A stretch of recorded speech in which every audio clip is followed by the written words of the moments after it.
오늘 우리가 읽은 데살로니가전서 5장 말씀에는 사도 바울이 데살로니가 교회 성도들을 향해서 민감한 이야기를 하고 있습니다. 민감한 이야기. 바로 예수님의 재림에 대한 이야기입니다. 그때나 지금이나 예수님의 재림은 뜨거운 감자지요. 이 부분을 내가 너무 깊이 매달리다 보면 자칫 현실의 삶을 잃어버리고 이단에 빠지기가 쉽기 때문에 그렇습니다. 많은 이단들이 예수님이 다시 오실 재림의 시기에 대해서 강조하다가 넘어졌습니다. 아직까지는 재림에 대한 예언이 한 번도 맞지 않았기 때문이죠. 한 번도 재림의 예언이 들어맞은 적이 없어요. 그래서 이단의 총수들, 이단의 또 수장들이 아무리 이야기를 해도 그것이 여태까지 맞은 적이 한 번도 없다. 사실 여러분, 예수님의 재림은 반드시 옵니다. 예수 그리스도를 통한 구원 사역은 재림으로 완성되기 때문에. 믿습니까? 우리 예수님께서 아기 예수로 2000년 전에 오셨어요. 이 땅에 오신 사건을 초림 사건이다. 초림, 처음 임하셨다. 오셔서 성장하시고 또 공생애를 다 사신 후에 33살의 젊은 청년의 나이에 십자가를 지시고 우리의 죄를 대속하고 죽으셨습니다. 우리의 모든 죄를 대속하시고 구원의 길을 여신 예수님은 돌아가셨어요. 그리고 하나님의 권능으로 죽음을 이기시고 다시 부활하십니다. 다시 살아나신 예수님은 40여일 동안의 공생의 그 시간을 계속해서 부활의 시간들을 보내고 제자들을 만나시고 그리고 땅끝까지 이르러 내 증인이 되라, 그런 이제 유언을 남기시고 다시 하나님 나라로 올라가셔서 승천해 가셔서 하나님 보좌 우편에 앉으셨다. 그런데 구원 사역은 여기서 끝이 난 게 아니죠. 이게 끝이 아닙니다. 마지막 때 예수 그리스도를 통해서 살아난 하나님의 구원을 받은 사람들과 그렇지 못한 사람들을 구분해서 심판하실 때가 이를 것인데 바로 세상의 종말의 시간입니다. 이때 예수님이 다시 오신다고 약속하셨어요. 난 다시 올 것이다. 다시 오셔서 세상을 심판하신 예수님은 거룩한 의의 옷을 입은 그리스도의 자녀들을 데리고 올라가셔서 저들과 함께 영원히 왕노릇하는 하나님의 나라를 완성하실 것입니다. 그래서 하나님의 구원 사역은 아직 진행 중이에요. 끝난 게 아닙니다. 예수님이 다시 오셔야 끝이 나기 때문이다. 중요한 것은 예수님이 다시 오실 그날을 우리가 알 수 없다. 주님 다시 오실 날을 우리 알 수 없으니, 그 찬송처럼 우린 주님 다시 오실 날을 알 수가 없어요. 우리는 그날이 언제일까 많이 궁금해합니다. 그래서 많은 사람들이 그 날을 알려고 애를 썼어요. 근데 우리가 그 날을 아는 것은 허락되지 않았다. 결국 하나님은 우리에게 예수님의 재림의 시간을 알려주시지 않으셨어요. 마태복음 24장 36절 말씀, 마태복음 24장 36절에 보면 그러나 그 날과 그때는 아무도 모르나니 하늘의 천사들도 아들도 모르고 오직 아버지만 아시느니라. 할렐루야. 이건 하나님만 아시도록 결정하신 하나님의 뜻이다 그래요. 그 아무리 우리가 알려고 해도 모른다 이겁니다. 이게 아는 게 이상한 거예요. 아는 게. 하늘의 천사도 모르고 예수님조차도 모르고 아버지 하나님만 아신다는데 왜 자꾸 알려고 그러는지 모르겠어요. 모르는 거다, 모르는 거다. 나도 모른다. 예수님이 그러셨다는 겁니다. 근데 왜 이렇게 알려고 할까? 우리가 알지 못하도록 하시는 하나님의 뜻이 계시지 않겠냐 이겁니다. 우리 인간은요, 연약합니다. 그래서 그때만 잘하는 습성이 있어요. 그때만 잘하는 습성. 또한 결과를 미리 알고 나면은 싱거워해요. 그래서 열심히 하지 않는 그런 생각을 우리가 갖고 있습니다. 만약 우리가 예수님이 오시는 시간을 미리 알게 된다면 어떤 일이 벌어질까? 여러분, 예수님께서 2016년 11월 1일 날 오시기로 약속하셨습니다. 알려오셨으니까 여러분 준비하시기 바랍니다. 그럼 어떻게 하겠어요? 아직 1년이나 남았네. 우선은 좀 즐기다가 한 6개월 전쯤부터 좀 예수 믿는 척하고 노력을 해가지고 한 달 전쯤부터 막 주야로 묵상하면서 새벽 기도를 드리면서 예수님 오심을 맞이해야 되겠다. 아니면 이제 한 달밖에 안 남았네. 인생 뭐 있어. 못하러 열심히 살아. 그냥 즐기던지 기도나 하다가 주님 앞에 가는 거지 뭐. 그렇지 않겠습니까? 결과를 알면 맥이 빠지는 거예요. 우리가 종말의 시간을 안다면 이 세상에는 큰 혼란이 찾아오게 될 것입니다. 그렇다면 어떻게 해야 되나? 그날을 알려주시지 않은 이유는 두 가지입니다. 하나는 현재의 삶을 최선을 다하며 살라 이겁니다. 흔들리지 말고 맡겨주신 사명을 감당하면서 농사도 짓고 물건도 만들고 가족들도 건사하고 교회도 섬기면서 성실하게 살아가라 이겁니다. 내일 종말이 와도 오늘 사과나무를 심으며 살라 이겁니다. 또 한 가지는 깨어 있어라. 신랑을 기다리는 10처녀 이야기 가운데 깨어 있었던 그 5처녀처럼 기름을 준비하고 깨어서 기다려서 신랑과 함께 거룩한 혼인 예식에 참여해서 그 기쁨을 누려라. 그러기 위해서는 깨어 있어라. 삶의 긴장을 늦추지 말고 깨어서 주님 오심을 기다리라 이겁니다.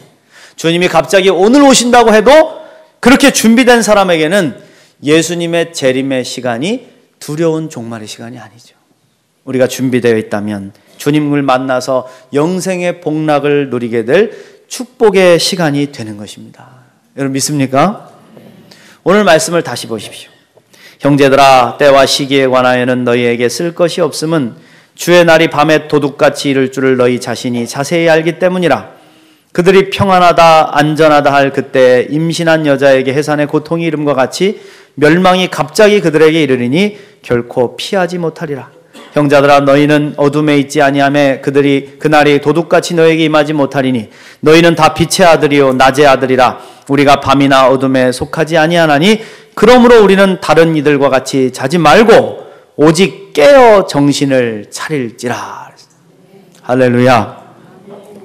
주님의 다시 오심이 도적같이 임하실 것이기 때문에 깨어 있으라 이겁니다.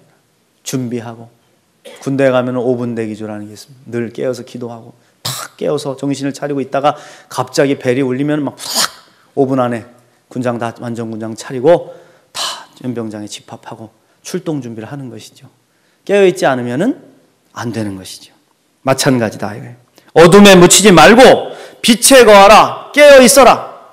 그러면서 굉장히 중요한 포인트를 하나 알려주고 있는데 그게 뭐냐면 이 땅을 지배하는 어둠의 세력이 있다. 우리는 빛에 속하였으니 어둠에 묻히지 말고 빛으로 깨어나라. 이런 말씀을 하고 있어요. 여러분, 우리가 예수님을 구세주로 고백하고 주님의 구원받은 백성이 된 그 순간부터 우리는 치열한 영적 전쟁에 들어가게 됩니다. 예수님 믿지 않는 세상에 속한 사람들은 몰라요. 그게 어둠인지 몰라요. 그냥 어둠 속에 있는지도 모르고 그냥 사는 겁니다. 근데 우리가 예수님과 함께 한 몸을 이루고 구원받은 믿음의 백성이 된 순간부터는 우리는 분명히 어둠과 구별된 인생이 되는 거예요. 그러면 끊임없이 사탄의 세력은 우리를 유혹하고 어둠으로 몰고 가려고 한다. 왜? 하나님의 구원으로부터 우리를 멀어지게 만들려고.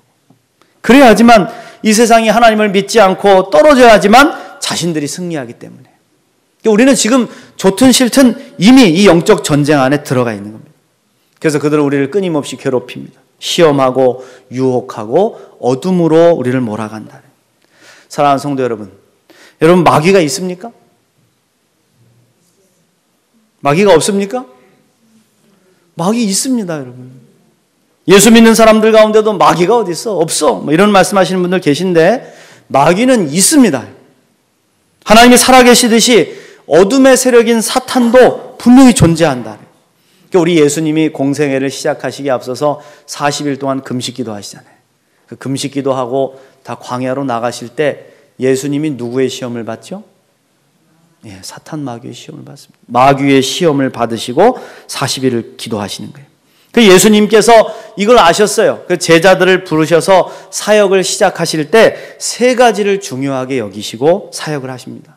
마가복음 3장 31절 13절 말씀, 마가복음 3장 13절 말씀에 보면 또 산에 오르사 자기가 원하는 자들을 부르시니 나온지라 이에 12를 세우셨으니 이는 자기와 함께 있게 하시고 또 보내사 전도도 하며 귀신을 내쫓는 권능도 가지게 하려 하심이라라. 할렐루야. 제자들을 부르신 3가지 목적. 첫 번째, 자기와 함께 있게 하시고. 그렇습니다. 예수님 우리와 함께 있으시려고 우리를 부르신 거예요. 우리를 멀리 떨어뜨려 있게 하시는 게 아니라 나와 함께 하시려고 우리를 부르셨다.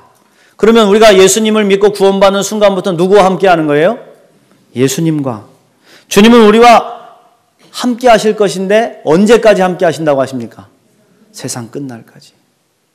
여러분과 지금 주님이 세상 끝날까지 함께 하시는 줄로 믿습니다. 두 번째로 전도도 하며 그렇습니다. 우리가 부름을 받은 목적은 예수님을 따라서 예수 그리스도의 복음을 이 땅에 전해서 저들을 하나님의 자녀로 인도하도록 전도하려고 부르셨다. 다시 말하면 예수 믿고 전도하지 않으면 우리의 사명을 망각하는 것입니다. 우리의 직무유기예요. 직무유기. 예수 믿고 전도하지 않으면 직무유기라 이겁니다. 훗날 주님이 우리를 불러서 만나 물어보실 거예요. 너 영혼을 위해서 얼마나 기도했냐? 그들을 전도하기 위해서 얼마나 노력했느냐? 너 몇 평 살다 왔느냐? 너 자동차는 못 타다 왔느냐? 네 아들은 어느 대학을 나왔느냐? 이런 거 안 물어보신다. 너 한 영혼을 얼마나 사랑했느냐? 그 영혼이 구원받게 하기 위해서 너 얼마나 노력하다 왔느냐? 그거 물어보신다. 마지막 세 번째가 재밌는데요. 그게 뭐냐? 귀신을 내쫓는 권능도 가지게 하려 하심이라. 할렐루야. 귀신, 사탄 마귀가 있대요, 없대요? 네, 있습니다. 성령 하나님이 우리와 함께 하시듯이 우리 삶 속에 존재하는 어둠의 세력, 사탄 마귀가 있다. 문제는 그 사탄 마귀를 우리가 너무 모르고 살아간다는 거예요. 너무 몰라. 그 존재를 너무 몰라. 우리의 삶을 괴롭히는 진짜 문제는 돈이나 건강이나 인간관계 문제가 아닙니다. 그 속에 자리 잡고 있는 어둠의 영의 문제예요. 그 어둠의 영이 우리를 몰아가는 거예요. 싸우게도 만들고 하나님을 떠나게도 만들고 죄를 짓게도 만들고 이것을 볼 수 있어야 된다. 그럼 사탄은 누굴까? 사탄은 누굴까? 성경 속에 사탄의 실체에 대해서 몇 가지 살펴보겠습니다. 에스겔 28장 14절 이하에 보면 이런 말씀이 나와요. 에스겔 말씀에 사탄을 타락한 천사로 나타나는데 너는 기름 부음을 받고 지키는 그룹이며 내가 너를 세움에 내가 하나님의 성산에 있어서 불타는 돌들 사이에 왕래하였도다. 내가 지음을 받던 날로부터 내 모든 길에 완전하더니 마침내 내게서 불의가 드러났도다. 내 무역이 많음으로 내 가운데 강포가 가득하여 내가 범죄하였도다. 너 지키는 그룹아, 그러므로 내가 너를 더럽게 여겨 하나님의 산에서 쫓아냈고 불타는 돌들 사이에서 멸하였도다. 무서운 말씀이죠. 사탄이 있었는데 사탄이 그룹이었대요. 근데 이 그룹이라는 말을 저 이단 신천지가 해석을 잘못해가지고 보니까 그룹을 영어로 GROUP, 그룹, 무리들 이렇게 해석을 했더라고요. 굉장히 무식한 말입니다. 이 그룹은 히브리어로 케루브 이렇게 발음합니다. 케루브 이렇게 발음하는데 천사라는 뜻입니다. 천사. 그룹은 천사입니다. 하나님의 천사였다. 거룩한 천사였는데 교만해져서 타락한 천사가 돼가지고 하나님의 산에서 쫓겨난 자. 이게 여러분 사탄이라 이겁니다. 이 사탄이 됐는데 대표적인 모습이 교만으로 드러나는, 교만으로, 하나님보다 높아지려고 하는 교만으로. 그래서 내가 영광을 받고 싶어지고 내가 높아지고 싶어지고 내가 대접받지 않으면 서운해하고 싸우고 다투는 일을 하는 것은 사탄이 역사하는 거예요. 그 속에서 사탄이 우리를 그렇게 교만하도록 잡아 이끈다는 것입니다. 두 번째 사탄의 모습은 계시록 12장 10절 말씀입니다. 우리 형제들을 참소하던 자, 곧 우리 하나님 앞에서 밤낮 참소하던 자가 쫓겨났다. 여기서 참소하던 자가 사탄이죠. 사람들의 잘못된 것만 바라보고 전부 파헤쳐가지고 그것만 끄집어내서 정죄하고 공격하는 모습. 이게 사탄의 모습입니다. 이런 말이 있어요. 두세 사람이 모인 곳에 나도 너희와 함께 있느니라. 이건 성경의 말씀이고 세상의 말. 두세 사람이 모인 곳에 몇 사람 죽는다. 이런 말씀. 몇 사람 죽는다. 왜? 남의 말 하기가 너무 쉽기 때문에. 남의 약점을 이야기하는 게 너무 재밌죠. 아무개가 뭐 이번에 뭐 부부싸움을 했대. 아무개가 이번에 쫄딱 망했대. 이번에 뭐 아들이 뭐 죄를 져가지고 어떻게 됐다는데 뭐 아이고 어떻게 됐대. 남의 이야기를 얼마나 좋아하는지 잘못을 들추어내서 이야기하는 재미가 있다. 그런데 이 모습 속에 마귀가 숨어 있다는 걸 알아야 된다. 남의 말하기 좋아하는 사람 곁에 가지 마십시오. 좋지 않습니다. 그 속에 마귀가 도사리고 있는 거예요. 마지막 세 번째 사탄의 모습은 요한복음 8장 44절 말씀. 너희는 너희 아비 마귀에게서 났으니 너희 아비의 욕심대로 너희도 행하고자 하느니라. 그는 처음부터 살인한 자요 진리가 그 속에 없으므로 진리에 서지 못하고 거짓을 말할 때마다 제 것으로 말하나니 이는 그가 거짓말쟁이요 거짓의 아비가 되었습니다. 여러분 그렇습니다. 마귀는 거짓의 아비의 모습으로 나타난대. 거짓의 아비. 거짓말로 남을 헐뜯고 비방하고 없는 일을 만들어 꾸며서 그 사람을 억울하게 죽게 만드는 거예요. 마귀의 장난입니다. 특별히 마귀의 큰 속임수, 가장 큰 속임수가 뭐냐? 우리가 혼자라고 속이는 거예요. 넌 혼자다. 너는 버림받았어. 너 같은 게 어떻게 하나님의 사랑을 받아? 네가 무슨 하나님의 아들이야? 네가 무슨 하나님의 딸이야? 내가 무슨 예수를 믿어? 너는 아니야. 너는 끝났어. 우리를 그렇게 만들어가는 이런 속삭임 여러분 한번 들어보셨죠? 인생의 어려움을 당할 때라든가 고난 속에서 때때로 하나님이 나를 버리신 것 같고 주님이 안 계신 것 같을 때 너는 혼자야. 또 죄악을 짓고 내가 괴로워할 때 네가 무슨 예수 믿는 사람이야. 넌 죽어야 돼. 뭐 이런 속삭임. 마귀의 장난입니다. 우리 예수님은 우리가 구세주로 영접하고 세례를 받고 주님과 하나 됨을 이룬 순간부터 한 번도 우리를 떠나신 적이 없기 때문에 믿습니까? 근데 왜 이 약속을 믿는 우리가 왜 혼자라고 방황하냐? 조금만 어려움을 당하면 나는 혼자라고. 주님 나를 버리셨다고. 그러는데요. 그러지 말아요. 주님은 우리를 싫어버리지 않으신다고 약속하신 줄 믿습니다. 사탄의 속임수에 속아서 안 된다. 사탄에게 넘어가면 지금 나와 함께 하시는 예수님을 의도적으로 못 보게 만듭니다. 혼자 있는 것처럼 착각하게 만듭니다. 그래서 죄에 무너지게 하는 것이죠. 내가 지금 예수님이 나와 함께 하심을 보는데 주님이 나와 함께 나의 눈을 통해서 보시고 나의 손을 통해서 일하시고 나의 발을 통해서 다니시고 계시는데 어떻게 죄를 짓겠습니까? 근데 그거를 모르니까, 주님을 보지 못하니까 죄에 빠지는 것이죠. 그러나 여러분 당황하지 마십시오. 우리 예수님이 이 땅에 오신 목적은 바로 이 사탄의 일을 멸하려 하기 위해 오셨다. 할렐루야. 그러니까 귀신을 내어 쫓는 사역을 예수님의 3대 사역 가운데 주신 것은 이 땅에 하나님의 나라를 세우는 일꾼들로 우리를 부르셔서 우리도 저들을 이기고 사탄의 권세를 무너뜨리고 승리케 하시기 위해서 우리를 부르신 줄로 믿습니다. 그렇습니다, 여러분. 사실 예수님을 믿는 순간부터 우리는 끊임없이 영적 전쟁에 빠져요. 어둠의 세력이 우리를 몰고 갑니다. 사탄의 술책과 공격이 얼마나 교묘한지 떨쳐버리기가 힘들어요. 사탄은 보이지 않게 우리의 마음을 움직이고 함정을 파놓습니다. 특별히 마귀가 함정을 잘 파놓는 것이 어딘지 아십니까? 바로 우리의 마음과 생각이에요. 마음과 생각으로부터 죄가 시작되는 겁니다. 우리의 마음과 생각이 너무 연약하기 때문에. 여러분 한번 생각해 보십시오. 죄를 짓기 이전에 무엇이 먼저 있습니까? 생각이 있죠. 생각이. 저 물건이 너무너무 보기 좋다. 갖고 싶다. 이 생각이 꼬리에 꼬리를 물고 가서 점점 커지면 훔치게 되는 것이죠. 여인을 봤어. 와, 이쁘다. 한번 품고 싶다. 이 생각이 머리에 끊임없이 찾아와서 나중에는 죄를 짓게 만드는 것이죠. 가룟 유다가 예수님을 팔아먹을 때 어떻게 시작이 됩니까? 요한복음 13장 2절에 보면 마귀가 벌써 시몬의 아들 가룟 유다의 마음에 예수를 팔려는 뭐를? 생각을 집어넣었다. 결국 그 생각을 따라서 유다는 씻을 수 없는 죄를 범하고 마른 겁니다. 그러므로 우리가 마땅히 지켜야 될 것이 바로 우리의 마음과 생각이라 이거예요. 마음과 생각을 지키지 못하면 마귀에게 무너지는 겁니다. 그래서 빌립보서 4장 6절부터 7절 말씀에 뭐라 그럽니까? 아무것도 염려하지 말고 너의 구할 것을 감사함으로 하나님께 아뢰라. 그리하면 모든 지각에 뛰어난 하나님의 평강이 그리스도 예수 안에서 뭘 지키신다고요? 너의 마음과 생각을 지키시리라. 할렐루야. 마음과 생각을 지키지 못하면 무너지는 겁니다. 무엇보다도 우리의 마음과 생각을 지켜야 돼. 그래야 시험에 빠지지 않습니다. 그렇다면 우리의 마음과 생각을 지키고 사탄의 영적 전쟁에서 승리하는 길은 뭘까? 오늘 말씀에서 사도 바울은 데살로니가 교인들을 향해서 믿음과 사랑의 호심경을 붙이고 구원의 소망의 투구를 쓰라 그렇게 말했습니다. 8절 말씀.